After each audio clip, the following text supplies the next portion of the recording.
नमस्कार दोस्तों, मैं खुशीराम गुर्जर आप सभी का इस हाइब्रिड मैथ एकेडमी चैनल पर हार्दिक अभिनंदन व स्वागत करता हूं।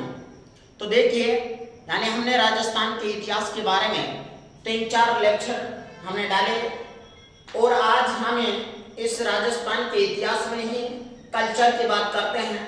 और कल्चर का एक टॉपिक है हमारा, जिसका नाम है राजस्थान की भाषा व राजस्थान की बोलियों। इसके ऊपर चर्चा करते हैं और इसके बारे में जानते हैं। तो देखिए दोस्तों कि ना संघर्ष ना तकलीफें, कि ना संघर्ष ना तकलीफें तो क्या मजा है जीने में। अरे तूफान भी रुक जाएगा अगर लक्ष्य रखा है सीने में। सुना है कि शायर से लिखे कागज कभी कोरे नहीं होते और दिल से की हुई मेहनत के सपने कभी अधूरे नहीं होते। यानी दोस्तों, अगर दिल से मेहनत करते हैं तो दिल से की हुई मेहनत के सपने कभी अधूरे नहीं होते हैं। और इसी मेहनत के साथ में हम इस टॉपिक की शुरुआत करेंगे और इसके बारे में जानेंगे। तो आप एक बार हमारे साथ जुड़कर इस टॉपिक के बारे में देखना। इस टॉपिक को हम बेसिक से उठाते हैं और इसके बारे में जानते हैं।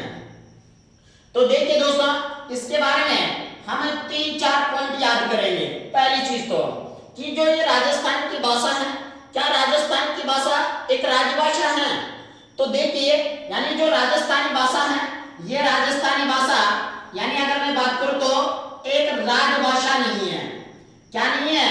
राजस्थानी भाषा एक राजभाषा नहीं है, राजभाषा नहीं है। यानी अगर मैं बात करूं दोस्तों कि हमारी जो राजस्थानी भाषा है ये एक राजभाषा नहीं है, अपितु इस राजस्थान की एक राजभाषा होती है जिसे हम बोलते हैं दोस्तों हिंदी। बताइए कौन सी? हिंदी। तो मैं कह सकता हूं कि राजस्थान की राजभाषा हिंदी है। तो यहां ही आपको एक क्वेश्चन याद करना है कि आखिर यानी हिंदी भाषा दिवस कब मनाया जाता है। हिंदी भाषा और दिवस यानी आखिर हिंदी भाषा दिवस कब मनाया जाता है? तो ये मनाया जाता है दोस्तों 14 सितंबर को। यानी अगर मैं बात करूं तो 14 सितंबर को। बताइए कब मनाया जाता है? 14 सितंबर को राजस्थानी यानी हिंदी भाषा दिवस मनाया जाता है। यानी मैं यहाँ ये बात कही कि राजस्थानी एक राजभाषा नहीं है, अपितु इस राजस्थानी भाषा की एक राजभाषा कौन सी है? हिंदी। और हिंदी भाषा दिवस कब मनाई जाती है? 14 सितंबर को। इसके अलावा अगर मैं बात करूं दोस्तों तो राजस्थानी एक मातृभाषा है। अगर मैं बात करूं तो राजस्थानी कौन सी भाषा है?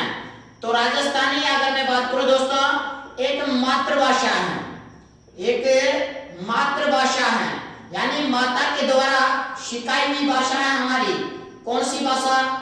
तो राजस्थानी भाषा। इसके अलावा आपको यहाँ पर पॉइंट नंबर 3 ध्यान रखना है दोस्तों, राजस्थानी भाषा की लिपियां। बताइए क्या ध्यान रखना है? राजस्थानी भाषा की लिपियां। लिपि का मतलब होता है दोस्तों, इस शब्द का अर्थ होता है कि जैसे मैं कुछ बोल रहा हूं तो मैं जो कुछ बोल रहा हूं उसको मैं केवल लिखकर आपके सामने प्रस्तुत करूं तो वे कहलाती है लिपि। तो राजस्थान की ऐसी प्राचीन समय की कुछ लिपियां हैं जिसकी अगर मैं बात करूं तो देखिए, अगर मैं बात करूं तो देखिए कौन कौन सी हैं। तो वह दोस्तों मुंडियावली, मुंडियावली। इसके अलावा अगर मैं बात करूं तो बनियावली, मुंडियावली, बनियावली। इसके अलावा अगर मैं बात करूं तो महाजनी। यानी ये राजस्थान की प्राचीन क्या है? तो लिपियां हैं। अगर मैं बात करूं कि वर्तमान जो लिपि मानी गई है, वर्तमान है लिपि, तो राजस्थानी भाषा की वर्तमान जो लिपि है दोस्तों वह है देवनागरी। बताइए कौन सी है? तो वह है देवनागरी। यानी अगर मैं बात करूं दोस्तों तो राजस्थानी भाषा की जो प्राचीन लिपियां थी मुंडियावली, बनियावली, महाजनी, और वर्तमान जो लिपि है वह कौन सी है? तो है देवनागरी। यहाँ पर पॉइंट नंबर 4 याद रखना दोस्तों आपको कि आखिर हिंदी भाषा दिवस 14 सितंबर को मनाया जाता है। तो राजस्थानी भाषा दिवस कब मनाया जाता है? राजस्थानी भाषा दिवस। तो देखिए जो राजस्थानी भाषा दिवस है ये मनाया जाता है 21 फरवरी को। बताइए कब मनाया जाता है? 21 फरवरी को क्या मनाया जाता है? तो 21 फरवरी को राजस्थानी भाषा दिवस मनाया जाता है। तो इस राजस्थान की जो भाषा और बोलियां हैं इनमें आपको कितने पॉइंट ध्यान रखना है?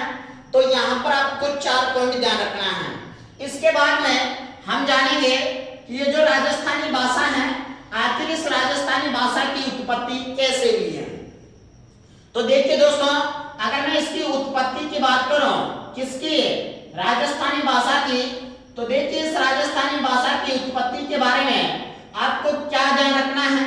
तो देखिए दोस्तों, अगर मैं बात करूं इस राजस्थानी भाषा की उत्पत्ति, तो यहां से एक बार क्वेश्चन पूछा गया था कि आखिर इस राजस्थानी भाषा की उत्पत्ति कब हुई।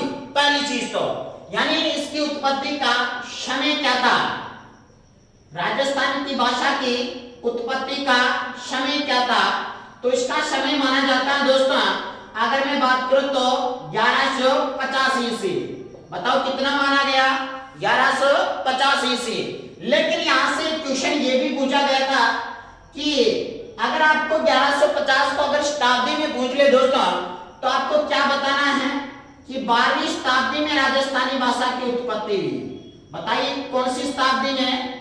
12वीं शताब्दी में राजस्थानी भाषा की क्या हुई है? उत्पत्ति हुई है। ये उत्पत्ति का समय है। वेरी वेरी इंपॉर्टेंट क्वेश्चन है। यहां से क्वेश्चन बार बार पूछा जाता है राजस्थान के एग्जाम में, तो ये आपको ध्यान रखना है। इसके अलावा अगर मैं बात करूं दोस्तों, तो आपको याद रखना है कि जो राजस्थानी भाषा है इस राजस्थानी भाषा का स्वर्णकाल यानी स्वर्णकाल का समय क्या है? यानी राजस्थानी भाषा का स्वर्णकाल का समय किसको माना है या कितना माना है? तो देखिए यानी इस राजस्थानी भाषा का जो स्वर्णकाल है दोस्तों, वह स्वर्णकाल माना है 1650 से लेकर अगर मैं बात करूं तो 1850 ईस्वी तक। यानी ये जो समय है, तो ये समय राजस्थानी भाषा का क्या माना गया है? स्वर्णकाल माना गया दोस्तों। अगर आपको शताब्दी में पूछ ले तो कौन सी बताएंगे? यानी 17वीं शताब्दी। कौन सी शताब्दी दोस्तों? 17वीं शताब्दी। इसके अलावा अगर मैं बात करूं तो 19वीं शताब्दी। बताइए कौन सी शताब्दी? 19वीं शताब्दी। यानी ये हमारी राजस्थानी भाषा का क्या कहलाता है? तो ये कहलाता है दोस्तों स्वर्णकाल का समय। ये जो स्वर्णकाल है ये भी वेरी वेरी इंपॉर्टेंट है। यानी ये चीज आपको इस राजस्थान की भाषा में यानी सीधे सीधे फैक्ट आपको याद रखने हैं। इसके अलावा अगर मैं बात करूं दोस्तों, यानी आखिर इस राजस्थानी भाषा की उत्पत्ति कैसे हुई दोस्तों, तो देखिए यानी एक व्यक्ति था जिसका नाम मिलता है मोतीलाल मेनारिया। क्या नाम मिलता है दोस्तों? मोतीलाल मेनारिया। यानी ये जो मोतीलाल मेनारिया है, ये मोतीलाल मेनारिया इस राजस्थानी भाषा की उत्पत्ति से संबंधित क्या बात रखता है? तो देखिए इसके अनुसार हम माने दोस्तों, तो देखिए जो राजस्थान की भाषा है ये बताता है क्या कि अगर मैं बात करूं दोस्तों कि बहुरूपीय भाषाओं का एक समूह था। यानी अगर मैं बात करूं दोस्तों कि किनका, तो बहुरूपीय भाषाओं का एक समूह था। यानी मोतीलाल मेनारिया के अनुसार ऐसा बताया गया कि बहुरूपीय, यानी अगर मैं बात करूं इस बहुरूपीय शब्द का अर्थ होता है कि भारत प्लस यूरोप, यानी भारत प्लस यूरोप की भाषाओं का एक समूह था। यानी इन दोनों भाषाओं के समूह से एक भाषा की उत्पत्ति हुई दोस्तों, जिसे हम बोलते हैं आर्य भाषा। बताइए कौन सी भाषा? आर्य भाषा। यानी बहुरूपीय भाषाओं से आर्य भाषा की उत्पत्ति हुई। और आर्य भाषा से अगर मैं बात करूं तो एक भाषा की उत्पत्ति हुई जिसे हम बोलते हैं वैदिक भाषा। बताइए कौन सी भाषा? वैदिक भाषा। यानी आर्य भाषा से किस भाषा की उत्पत्ति हुई? तो वैदिक भाषा की। ये जो वैदिक भाषा है, इस वैदिक भाषा को 2 भागों में बांटा गया दोस्तों। बताइए कितने भागों में बांटा गया दोस्तों इसको? तो 2 भागों में बांटा गया है। अगर मैं बात करूं तो देखिए कौन कौन सी। तो एक बांटा गया दोस्तों इसे पाली, एक बांटा गया इसे संस्कृत। पाली व संस्कृत। दो भाषाओं में बांटा गया है। किसको? वैदिक भाषा को। अब ये जो पाली भाषा है इसको 3 भागों में बांटा गया है। बताइए कितने भागों में? 3 भागों में। अगर मैं बात करूं तो कौन कौन सी? तो एक बांटा है दोस्तों इसे, अगर मैं बात करूं तो शोरसेन प्राकृत, शोरसेन है प्राकृत। इसके अलावा अगर मैं बात करूं तो मागधी प्राकृत। इसके अलावा अगर मैं बात करूं तो महाराष्ट्रीय प्राकृत। तो ये जो राजस्थानी भाषा है, इस राजस्थानी भाषा में यानी जो पाली है, इस पाली को 3 भागों में बांटा गया है। अब ये जो शोरसेन प्राकृत है, इस शोरसेन प्राकृत के 2 भाग होते हैं, 2 टुकड़े होते हैं। अगर मैं बात करूं तो एक जिसे हम बोलते हैं गुर्जर अपभ्रंश। बताइए कौन सी? गुर्जर अपभ्रंश। इसके अलावा अगर मैं बात करूं तो एक बांटा है इसे शोरसेन अपभ्रंश। बताइए कौन सी? शोरसेन अपभ्रंश। अब देखिए, यानी अगर मैं बात करूं दोस्तों तो ये जो शोरसेन प्राकृत भाषा है इसको 2 भागों में बांटा गया है। इसका 2 भागों में डिवाइडेशन किया गया है, गुर्जर अपभ्रंश और शोरसेन अपभ्रंश। अब देखिए, यानी अब ये जो गुर्जर अपभ्रंश है, देखिए मैं यहां से अगर मैं आगे की बात करूं तो देखिए यहां हमारे पास फिलहाल जगह उपलब्ध नहीं है, यानी तो मैं कह सकता हूं कि ये जो गुर्जर अपभ्रंश है, इस गुर्जर अपभ्रंश के 2 भाग होते हैं, एक हमारी राजस्थानी भाषा और एक हमारी गुजराती भाषा।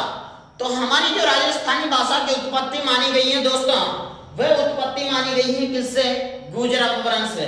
अगर मैं बात करूं ये जो शोरसेन अपभ्रंश है, इस शोरसेन अपभ्रंश से किस भाषा की उत्पत्ति हुई है? तो देखिए मैं इस चीज को फिलहाल ऊपर लिखता हूं, यानी इस शोरसेन अपभ्रंश से हमारी किस भाषा की उत्पत्ति हुई है दोस्तों? तो हमारी हिंदी भाषा की उत्पत्ति हुई है। बताइए किस भाषा की? हिंदी भाषा की। और जो ये गुर्जर अपभ्रंश है, इस गुर्जर अपभ्रंश से 2 भाषाओं की उत्पत्ति हुई है। अगर मैं बात करूं तो एक हमारी राजस्थानी भाषा, और अगर मैं बात करूं तो एक हमारी गुजराती भाषा। बताइए कौन सी? गुजराती भाषा। तो देखिए हमने क्या जाना दोस्तों यहाँ, तो यहाँ हमने जाना है कि आखिर इस राजस्थानी भाषा की उत्पत्ति कब हुई, कैसे हुई। तो राजस्थानी भाषा की उत्पत्ति का समय 1150 ईस्वी, यानी अगर मैं बात करूं तो 12वीं शताब्दी में राजस्थानी भाषा की उत्पत्ति हुई। इसका स्वर्णकाल 1650 से 1850 ईस्वी तक माना है, यानी 17वीं शताब्दी से 19वीं शताब्दी, यानी ये हमारे राजस्थानी भाषा का क्या है? स्वर्णकाल है दोस्तों। अब आखिर इसकी उत्पत्ति कैसे हुई? तो एक व्यक्ति था जिसका नाम था मोतीलाल मेनारिया, और इस मोतीलाल मेनारिया के अनुसार ऐसा जाना कि भारतीय भाषाओं का एक समूह था, भारत प्लस यूरोप की भाषाओं का एक समूह था, और इन समूह से एक भाषा की उत्पत्ति हुई जिसे हम बोलते हैं आर्य भाषा, और आर्य भाषा से वैदिक भाषा की उत्पत्ति हुई, और वैदिक भाषा को 2 भागों में तोड़ा गया, इसको 2 भागों में बांटा गया, एक पाली और एक संस्कृत। ये जो पाली भाषा है, इस पाली भाषा के 3 भाग होते हैं, शोरसेन प्राकृत, मागधी प्राकृत और महाराष्ट्रीय प्राकृत। ये जो शोरसेन प्राकृत हैं, इसके कितने भाग हुए? 2, गुर्जर अपभ्रंश और शोरसेन अपभ्रंश। और इस गुर्जर अपभ्रंश से 2 भाषाओं की उत्पत्ति होती है, जिसे हम बोलते हैं राजस्थानी भाषा और एक हम बोलते हैं गुजराती भाषा। और ये जो शोरसेन अपभ्रंश हैं, इससे किस भाषा की उत्पत्ति होती है दोस्तों? हिंदी भाषा की। एक बार हमने इस हिंदी भाषा की उत्पत्ति यानी राजस्थानी भाषा की उत्पत्ति के बारे में जाना। एक बार आप यहां तक की चीज का स्क्रीनशॉट लो, फिर आगे बढ़ते हैं। तो देखिए इसके बाद में राजस्थानी भाषा की उत्पत्ति के बारे में हम आगे जानते हैं दोस्तों। तो देखिए, यानी मोतीलाल मेनारिया के अनुसार हमने राजस्थानी भाषा की उत्पत्ति का एक क्रम पढ़ा, यानी इनकी उत्पत्ति कैसे हुई इसके बारे में हमने जाना दोस्तों। तो देखिए, अगर हमारे ये बताई हुई चीजें अगर आपको समझ में आ रही हैं तो एक बार कमेंट में जरूर अपना रेस्पॉन्स हमारे तक पहुंचाइए, कि ताकि आपके जो चीज समझ में आ रही है या फिर नहीं आ रही है, तो एक बार जरूर कमेंट करके हमें बताइए। इसके बाद में देखिए हम आगे बढ़ते हैं दोस्तों कि जो राजस्थान की भाषा की उत्पत्ति है, तो देखिए इसकी उत्पत्ति के हमें 3 मतभेद मिलते हैं। बताइए कितने? 3 मतभेद मिलते हैं। मतभेद का मतलब होता है दोस्तों, अगर मैं बात करूं तो यानी इनकी उत्पत्ति से संबंधित हमें कितने मतभेद मिलते हैं? 3 मतभेद। कैसे? तो देखिए जैसे हमने यानी मोतीलाल मेनारिया के अनुसार जैसे हमने राजस्थान की यानी भाषा की उत्पत्ति का क्रम देखा, तो वह हमने किसके अनुसार माना? मोतीलाल मेनारिया के अनुसार। तो ऐसे आखिर में ये व्यक्ति के अनुसार ऐसा माना है। अब और व्यक्ति इसकी उत्पत्ति के बारे में क्या बताते हैं? तो ऐसे हमें कितने मतभेद मिलते हैं? 3 मतभेद मिलते हैं। अब इन 3 मतभेदों को याद करने के लिए दोस्तों आपको एक शब्द याद करना है। बताइए क्या याद करना है? एक शब्द याद करना है। यानी इनकी उत्पत्ति से संबंधित मतभेदों को याद करने के लिए आपको एक शब्द याद करना है। शब्द ये है दोस्तों, शब्द ये है कि डायरेक्ट आपके दिमाग में घुसेगा, तो याद ही रखना गुसानो। बताओ क्या याद रखना है? गुसानो। यानी एक शब्द याद रखना दोस्तों जिसका नाम है गुसाना। बताओ क्या याद रखना है? गुसाना। देखिए यानी इनकी उत्पत्ति से संबंधित मतभेदों को याद करने के लिए आपको क्या याद करना है? तो एक शब्द याद करना है जिसका नाम क्या है? गुसाना। देखिए इस शब्दों से क्या जानकारी मिलती है? इन शब्दों से तो देखिए यानी गु से हुआ दोस्तों गुर्जर अपभ्रंश। बताइए क्या हुआ? तो गु से गुर्जर अपभ्रंश। इसके अलावा अगर मैं बात करूं दोस्तों तो देखिए शा से हुआ दोस्तों अगर मैं बात करूं तो शोरसेन अपभ्रंश। बताइए क्या हुआ? तो शोरसेन अपभ्रंश। इसके अलावा अगर मैं बात करूं तो ना से हुआ दोस्तों नागौर अपभ्रंश। बताइए क्या हुआ? नागौर अपभ्रंश। तो देखिए यानी राजस्थान की भाषा की उत्पत्ति से संबंधित हमें 3 मतभेद मिले हैं और इन 3 मतभेदों को डायरेक्ट आपके दिमाग में घुसाना है। तो घुसाना शब्द याद करना है। तो देखिए घुसाना शब्द से हुआ गुर्जर अपभ्रंश, सा से हुआ शोरसेन अपभ्रंश, ना से हुआ नागौर अपभ्रंश। अब देखिए यानी मतलब कि कौन कौन से व्यक्ति हैं जो इनकी उत्पत्ति गुर्जर अपभ्रंश से मानते हैं, कौन कौन से व्यक्ति हैं जो इनकी उत्पत्ति शोरसेन अपभ्रंश से मानते हैं, और कौन कौन से व्यक्ति हैं जो इनकी उत्पत्ति नागौर अपभ्रंश से मानते हैं। तो देखिए गुर्जर अपभ्रंश से मानने वाले जो व्यक्ति हैं दोस्तों वे इनकी उत्पत्ति का पहली चीज तो समय कितना मानते हैं। तो इसका जो समय मानते हैं दोस्तों वे मानते हैं 11 से 13वीं शताब्दी के मध्य। यानी 11 से 13वीं शताब्दी के मध्य गुर्जर अपभ्रंश से राजस्थान की भाषा की उत्पत्ति हुई है। यहाँ जो इसका समय माना गया दोस्तों शोरसेन अपभ्रंश से, वह इसका समय माना गया दोस्तों बताइए कितना? तो वह माना गया है 12वीं शताब्दी। बताइए कौन से? 12वीं शताब्दी में राजस्थानी भाषा की उत्पत्ति हुई। यहाँ जो नागौर से इनकी उत्पत्ति का जो समय माना है वह समय माना है कितना? तो वह समय भी माना है दोस्तों कितना? तो 12वीं शताब्दी। बताइए कितना माना है? 12वीं शताब्दी। यानी इनके समय माना है कि आखिर इनके अनुसार इनकी उत्पत्ति का समय क्या रहा है। अब माना कौन है? तो वे व्यक्ति कौन कौन से हैं तो इसके बारे में चर्चा करते हैं। हमें यहाँ एक व्यक्ति का नाम मिलता है जो हमने पढ़ा है अभी, मोतीलाल मेनारिया। बताओ क्या नाम मिलता है? मोतीलाल मेनारिया। इनके अनुसार राजस्थानी भाषा की उत्पत्ति 11वीं से 13वीं शताब्दी के मध्य किनसे हुई है? गुर्जर अपभ्रंश से। इनके अलावा अगर मैं बात करूं तो एक व्यक्ति हैं जिसका हम नाम बोलते हैं के.एम. मुंशी। इनके अनुसार इनकी उत्पत्ति का समय 11वीं से 13वीं शताब्दी के मध्य किनसे हुई है? गुर्जर अपभ्रंश से। इनके अलावा अगर मैं बात करूं दोस्तों तो यहाँ हमें 2 व्यक्तियों के नाम मिलते हैं। एक का नाम ये मिलता है के.एल. टासीटोरी।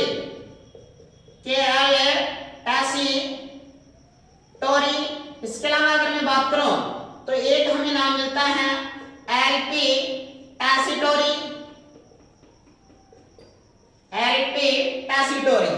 इन दोनों के अनुसार राजस्थानी भाषा की उत्पत्ति किनसे मानी है? तो शोरसेन अपभ्रंश से। इनके अलावा अगर मैं बात करूं दोस्तों तो देखिए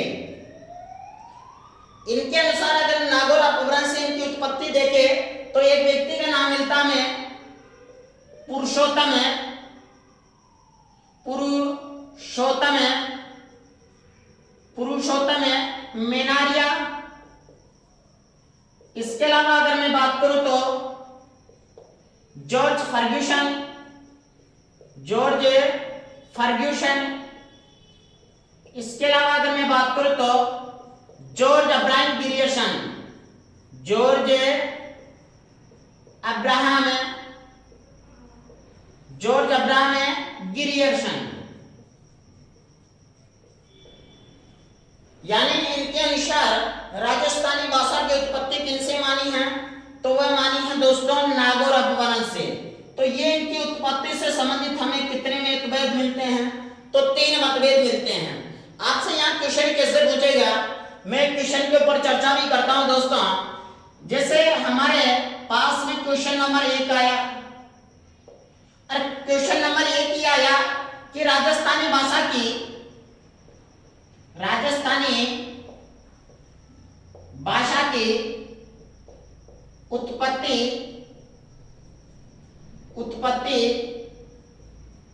मानी जाती है। राजस्थानी भाषा की उत्पत्ति मानी जाती है, मतलब किस आधार पर, किससे मानी जाती है? इनके अलावा हमारे पास में दूसरा क्वेश्चन आया, अगर मैं बात करूं तो क्वेश्चन नंबर 2, यानी आपके सामने जैसे क्वेश्चन आया कि जॉर्ज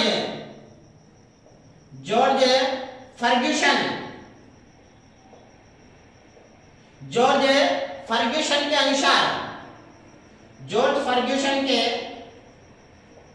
अनुसार राजस्थानी भाषा की, राजस्थानी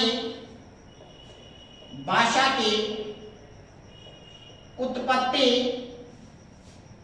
मानी जाती है, मानी जाती है। यानी कि ये क्वेश्चन आपके जैसे 2 क्वेश्चन आपके सामने आए, इनकी उत्पत्ति से संबंधित ये टॉपिक क्लियर करने के लिए मैंने आपके सामने 2 क्वेश्चन लिखे हैं। राजस्थानी भाषा की उत्पत्ति मानी जाती है दोस्तों, जैसे क्वेश्चन आ गया आपके सामने, तो पहला ही ऑप्शन आया आपके सामने कि राजस्थानी भाषा की उत्पत्ति गुर्जर अपभ्रंश से हुई है, गुर्जर अपभ्रंश से हुई है। इसके अलावा अगर मैं बात करूं तो 2 नंबर का आपके पास में पॉइंट आया, ऑप्शन आया शोरसेन अपभ्रंश से हुई है, शोरसेन अपभ्रंश से हुई है। इनके अलावा आपके पास में ऑप्शन नंबर 3 आया कि राजस्थानी भाषा की उत्पत्ति नागौर अपभ्रंश से हुई है, नागौर अपभ्रंश से हुई है। यह ऑप्शन नंबर आपके पास में 4 आया, उपरोक्त सभी। बताइए आप क्या लगाओगे यहां, बताइए आप क्या बताओगे? तो आप बताओगे दोस्तों कि राजस्थानी भाषा की, तो देखिए राजस्थानी भाषा की उत्पत्ति मानी जाती है। तो आप सभी एक बार कमेंट बॉक्स में मुझे आंसर बताओ कि इस राजस्थानी भाषा की उत्पत्ति किससे मानी जाती है। आप आंसर जरूर बताना कमेंट में, यानी इनकी राजस्थानी भाषा की उत्पत्ति किनसे मानी जाती है, आपको कमेंट में आंसर आप खुद को बताना है। इनके अलावा मैं अगर इसके बात करूं क्वेश्चन नंबर 2 की कि जॉर्ज फर्ग्यूसन के अनुसार राजस्थानी भाषा की उत्पत्ति मानी जाती है, तो देखिए इसमें ऑप्शन नंबर आपके पास में आया फर्स्ट, वह है दोस्तों, अगर मैं बात करूं तो शोरसेन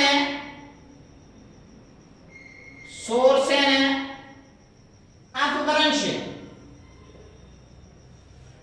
शोरसेन अपभ्रंश।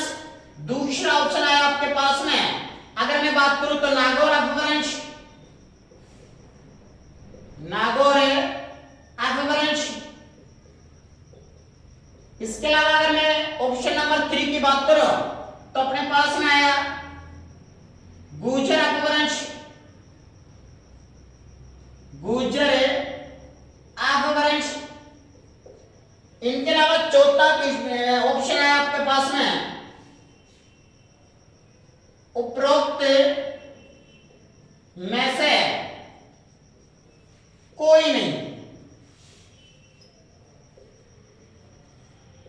यानी आपके पास है ये 4 ऑप्शन आए। तो बताइए आप इस क्वेश्चन में क्या आंसर दोगे। तो देखिए आपको ये दोनों क्वेश्चन जो मैंने ये इतनी सारी चीज बताई है, ये दोनों क्वेश्चन इन चीज का क्या कर देगा, क्लियर कर देगा दोस्तों। तो आप इन दोनों क्वेश्चनों के आंसर कमेंट बॉक्स में जरूर बताइएगा और ये क्वेश्चन आपको ही बताने हैं और कल मैं इन क्वेश्चनों की चर्चा भी करूंगा आते ही वीडियो में। तो एक बार यहां तक के लिए आप स्क्रीनशॉट लो, फिर हम आगे बढ़ते हैं।